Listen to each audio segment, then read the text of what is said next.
Fourth views, चौथा विचार, बाकी ठीक। उपेंद्र कुशवाहा का आवास जो है 24M स्टैंड रोड, यह आज हॉट प्लेस बना हुआ है राजनीति का। बिहार में जो राजनीति चल रही है, जो उन्होंने कल किया वो आपने देखा। सवाल यह है कि उन्होंने ऐसा क्यों किया, और सबसे बड़ा प्रश्न यह है कि जो दल, जिस राजद के साथ जदयू का गठबंधन है, राजद के लोग इनको राष्ट्रीय राजनीति में भेजकर और तुरंत तेजस्वी यादव को सीएम बनाना चाहते हैं, वो इनको स्वीकार्य है। लेकिन जो उप मुख्यमंत्री या मुख्यमंत्री की महत्वाकांक्षा रखता है, नीतीश कुमार की सहमति से या नीतीश कुमार के बाद उसको पार्टी से निकलने पर मजबूर कर दिया गया। तो उपेंद्र कुशवाहा की क्या राजनीति है, उन्होंने जो किया वह क्यों किया, सारे प्रश्न पर हम उनसे जवाब लेंगे। और खुशी की बात यह है कि आपके चैनल को सबसे पहले उन्होंने समय दिया है। जो उन्होंने दल छोड़ा, जो नया दल बनाया, विधान परिषद की सदस्यता से इस्तीफा देने का ऐलान किया, इसके बाद सबसे पहले उन्होंने फोर्थ व्यूज को यह इंटरव्यू दिया है। राजनीति में अभी बड़ा बदलाव, बड़ा हंगामा दिख रहा है, क्योंकि उपेंद्र कुशवाहा ने जदयू को छोड़ दिया है और खुली चुनौती दी है। कुर्मी नेतृत्व को कुशवाहों ने जो नेतृत्व को लेकर चुनौती दिया है, उसका अंजाम क्या होगा, क्या करेंगे अब उपेंद्र कुशवाहा, कहाँ जाएंगे, और नीतीश को उन्होंने कितनी ताकत दी थी। कल ललन सिंह ने से जब सवाल पूछा गया कि जब उपेंद्र कुशवाहा जदयू में आए तो आपने कहा कि पार्टी को मजबूती मिलेगी, और जब चले गए तो कह रहे हैं कि कोई फर्क नहीं पड़ेगा। इस पर उन्होंने पत्रकारों से कहा कि आप भी आइएगा तो हम यही बात कहेंगे। तो राजनीति में यह सब चलता है। लेकिन फिलहाल हम उपेंद्र कुशवाहा जी से यह सवाल जानना चाहते हैं कि उन्होंने जो किया वह क्यों किया। सर, क्यों आपने ऐसा निर्णय लिया? देखिए, हमने तो साफ साफ कल कहा भी है, इस तरह का निर्णय लेने की परिस्थिति इसलिए आ गई कि नीतीश कुमार जी जिसके खिलाफ जिस तूफान से किश्ती को निकाल कर लाए थे, अब उसी तरफ उसी को पूरी किश्ती सौंपने की बात करने लगे। पूरा बिहार जब तंग था, तबाह था, परेशान था, 15 साल जो पुराना वाला राज था, किस रूप में लोग भुगत रहे थे, उसी से मुक्ति के लिए जनता ने नीतीश जी को ताकत दी। और फिर ताकत मिली, अच्छा काम किया नीतीश जी ने, लेकिन फिर से अब उसी को सौंपने की बात नीतीश जी करने लगे। तो न तो यह बात बिहार की जनता को मंजूर है, और न पार्टी के साथियों को मंजूर है, न किसी भी कोई भी जो थोड़ा भी सोच समझ रखने वाला व्यक्ति है, किसी को मंजूर नहीं है। तो ऐसी परिस्थिति में फिर आखिर बचाना है कि नहीं बचाना है बिहार? इसी आशय का आपने एक पोस्टर, आपके दरवाजे पे 3-3 पोस्टर लगा हुआ है कि बिहार को फिर उसी दिशा में ले जा रहे थे, इसलिए अब उपेंद्र कुशवाहा चाहिए। ये पोस्टर क्या लगा है, हम तो सुबह से हमने देखा नहीं है, वो अलग बात है। मैंने साफ संकेत है कि जंगा राज की तरफ नीतीश ले जा रहे थे, इसलिए अब उपेंद्र कुशवाहा। तो हम बता तो रहे हैं, हम तो बिल्कुल क्लियर बोल रहे हैं ना। नीतीश जी उसी को सौंपने की घोषणा कर चुके हैं ना, तो उसको सौंपने की घोषणा कर चुके हैं। तो उस परिस्थिति में लोग को फिर से हम तंग तबाह होने दें, बिहार को बर्बाद होने दें, होता रहे बिहार, और हम लोग चुपचाप बैठे रहे, तो यह तो नहीं हो सकता है ना। तो इसलिए मुझको लगा कि अब बिहार को बचाने के लिए, जननायक कर्पूरी ठाकुर जी की विरासत को बचाने के लिए, आगे बढ़ाने के लिए अब तुरंत हस्तक्षेप की जरूरत है, और इसलिए हमने ऐसा निर्णय लिया। ललन सिंह ने कहा कि हमने कभी नहीं कहा कि तेजस्वी को नेतृत्व देंगे। उधर केसी त्यागी कह रहे हैं कि 30 तक रहेंगे, स्वास्थ्य भी ठीक है नीतीश कुमार का। देखिए, एक तो जहाँ तक केसी त्यागी जी कह रहे हैं, तो कल तक तो कह रहे थे कि दिल्ली का लाल किला इंतजार कर रहा है, और अब कहने लगे कि पटना के गांधी मैदान में 2030 और 35 तक उनको रखेंगे। तो अभी तो उनकी बातों में विरोधाभास, इसको डिमोशन माना जाए क्या नीतीश कुमार का? इसका जवाब तो केसी त्यागी जी दे पाएंगे। एक तरह से हम कहें, हम नहीं है उस पार्टी में, लेकिन केसी त्यागी जी का वक्तव्य तो पार्टी विरोधी वक्तव्य है। बाकी लोग कह रहे हैं जेडीयू के कि उनको हम लाल किला ले जाना चाहते हैं, और वो कह रहे हैं कि गांधी मैदान तक हम अगला 10 साल पटना में हम उनको बैठाना चाहते हैं। तो ये तो पार्टी के विरोध जैसा वक्तव्य है उनका। और जहाँ तक ललन सिंह जी ने कहा कि हमने नहीं कहा है ऐसा, अब हम लोग तो यही कल तक जान रहे थे कि नीतीश कुमार जी पार्टी के सर्वमान्य नेता है। सर्वमान्य नेता ने जो कह दिया वो अंतिम है, उसको कोई काटने वाला नहीं, कोई काटने वाला नहीं। काटने की बात मैंने की तो मुझको पार्टी से बाहर होना पड़ा। अब ललन सिंह जी राष्ट्रीय अध्यक्ष हैं, अब नीतीश कुमार जी से ऊपर हैं या क्या हैं, अब खुद ही बता पाएंगे। नीतीश कुमार जी ने बाकायदा घोषणा कर दी है ना, उन्होंने कोई बंद कमरे में नहीं बात की। हाँ, कई जगह सार्वजनिक मन से उन्होंने कहा है। और विधानमंडल दल की जो बैठक थी, महागठबंधन विधानमंडल दल की बैठक, विधानसभा का जब पिछला सत्र चल रहा था, अब से 3-4 महीना पहले, उसमें उन्होंने घोषणा की बजाबता कि अगला तेजस्वी यादव, तो उसके उनकी घोषणा के बाद राष्ट्रीय अध्यक्ष ललन सिंह जी इस तरह की बात बोल रहे हैं, तो अब तो उनको पार्टी के अंदर तय करना पड़ेगा कि सर्वमान्य नेता नीतीश कुमार जी हैं या ललन सिंह जी हैं।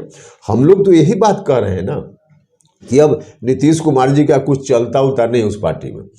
कुछ लोग हैं जो उनको कहते हैं, डिक्टेट करते हैं, नीतीश जी की मजबूरी है उनके डिक्टेशन पर चलना।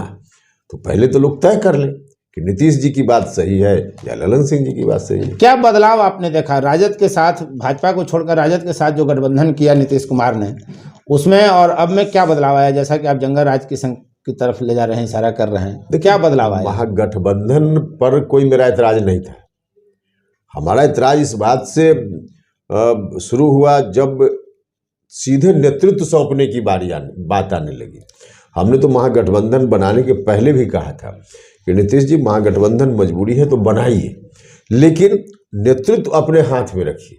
उस वक्त कहा गया कि हाँ ऐसा ही होगा, लेकिन महागठबंधन बनने के बाद जो नेतृत्व सौंपने की बात आ गई, इस पर ऐतराज है ना। लेकिन ललन सिंह तो कह रहे हैं कि आप बतौर विधान पार्षद नहीं, आप बतौर मुख्यमंत्री खुद को देख रहे थे, इसलिए आपकी महत्वाकांक्षाएं अति महत्वाकांक्षा में बदली, तो ये सब परिस्थितियां बदली। अच्छा, तो अब अगर देख रहे थे तो आफ्टर नीतीश देख रहे थे ना। हाँ, नीतीश जी को हटाकर तो हम नहीं कह रहे थे। आरजेडी वाले तो कह रहे हैं कि नीतीश जी अब हटिए और तेजस्वी यादव को बैठा बैठे, रोज दबाव पड़ रहा है, तो कह रहे हैं लोग, तो उसको बर्दाश्त कर रहे हैं। और उपेंद्र कुशवाहा ने अगर इच्छा व्यक्त कर ही दी, हमने कभी कहा नहीं ऐसा, लेकिन अगर उनको लगता है कि इच्छा व्यक्त कर दी कि आफ्टर नीतीश हम इस कुर्सी पर बैठेंगे, तो इसमें ऐतराज क्या है? कोई कह रहा है कि अभी हटिए, गर्दनिया दे के हटा देंगे, वो स्वीकार्य है, वो स्वीकार्य है।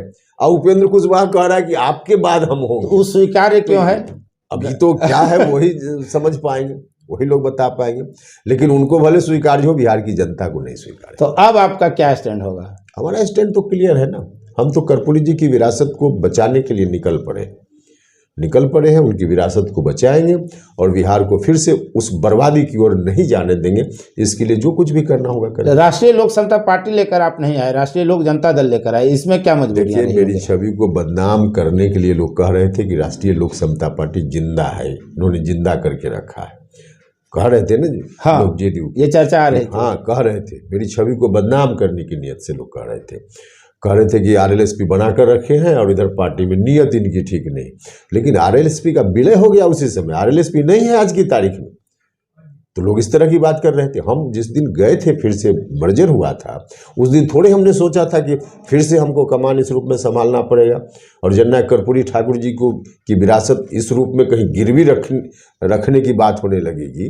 हम तो सोचे नहीं थे कभी, लेकिन वैसी स्थिति आई तो फिर हम तैयार हैं। लेकिन महात्मा समता फुले परिषद जो आपका संगठन है, उस पर तो पोस्ट बजाबता आया था जिसमें पंखा निशान था, रालोसपा का जिक्र था। अब वो किसने किया? हमने किया या हमारे किसी पदाधिकारी ने किया? अब कोई गांव में कहीं कोई कर देता है तो उसका क्या? अब उन लोगों को सबको थोड़े मालूम है कि पंखा निशान अब नहीं। अब चुनाव चिन्ह उनको थोड़े मालूम है कि पार्टी नहीं। अब चुनाव चिन्ह क्या चाहते हैं? चुनाव चिन्ह तो फिर इलेक्शन कमीशन से मिल करते होगा ना। तो बिहार में नया करवट लेगा, आप बीजेपी के साथ गठबंधन में जाएंगे? नहीं, हम किसके साथ गठबंधन में जाएंगे अभी हमने कहाँ तय किया है। आपने शिक्षा सुधार अभियान चलाया था, केंद्रीय विद्यालय को लेकर के बड़ा आंदोलन किया, लेकिन जब सरकार बदली, सत्ता का समीकरण बदला तो आप खामोश हो गए, इस तरह के भी आरोप लगते हैं। नहीं, देखिए, हम तो बता चुके हैं कि 2 साल तक हम इस तरह से दमघुटन की स्थिति में रहे हैं। हमारी कोई बात वहाँ चलती ही नहीं थी। हमने केंद्रीय विद्यालय का मामला हो और मामला हो, हमेशा हमने अपनी बात करने का प्रयास किया, लेकिन जब हमारा कुछ चलता ही नहीं था तो इसलिए स्थिति ऐसी सामने आई है ना। अंत में सर डिसीजन है आपका था विलय का, इस डिसीजन पे क्या पछतावा है? नहीं, कोई पछतावा नहीं। देखिए, उस समय जो परिस्थिति थी उसके अकॉर्डिंग हमने विलय किया और परिस्थिति थी कि जिस विरासत को लेकर नीतीश जी चल रहे थे 2020 विधानसभा चुनाव में लगा कि विरासत ही बर्बाद हो जाएगी, क्योंकि हमारा जो भी वोट शेयर था नीतीश कुमार जी को कमज़ोर करने का कारण बना। नीतीश जी कमज़ोर हुए, हम लोगों का वोट बट गया, इसके चलते भी नीतीश जी को कुछ कम सीट आई। तो हमको लगा कि हम दोनों अलग अलग रहेंगे, तब तो फिर उसी को मौका मिल जाएगा जो 15 साल पहले वाला था। तो हमको लगा कि उसको तो नहीं मौका लेने देना चाहिए, तो उसका उस समय था कि हम लोग मिल जाएंगे, तो उसको नहीं मौका तो है। जो राजद विरोधी चरित्र के नेता हैं या विचारधारा के, वे आपसे जुड़ रहे हैं या जुड़ेंगे, क्या है, जुड़ गए?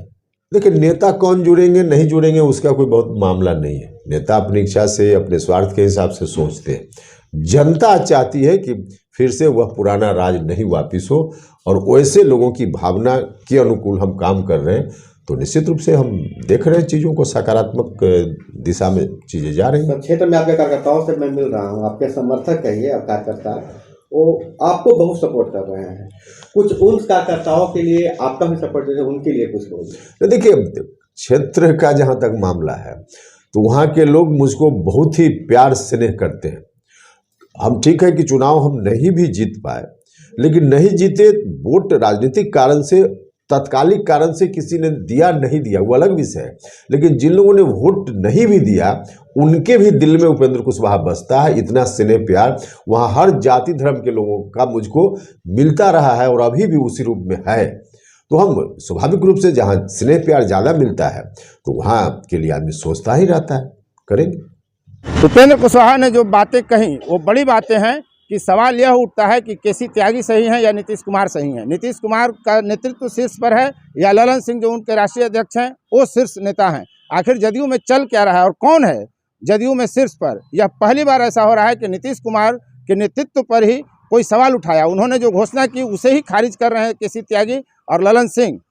आप देखते रहिए अपना प्यारा चैनल। यदि अब तक आपने इस चैनल को सब्सक्राइब नहीं किया है तो चैनल को सब्सक्राइब करें, शेयर, लाइक, कमेंट करें। धन्यवाद। फोर्थ व्यूज, चौथा विचार, बाकी फिर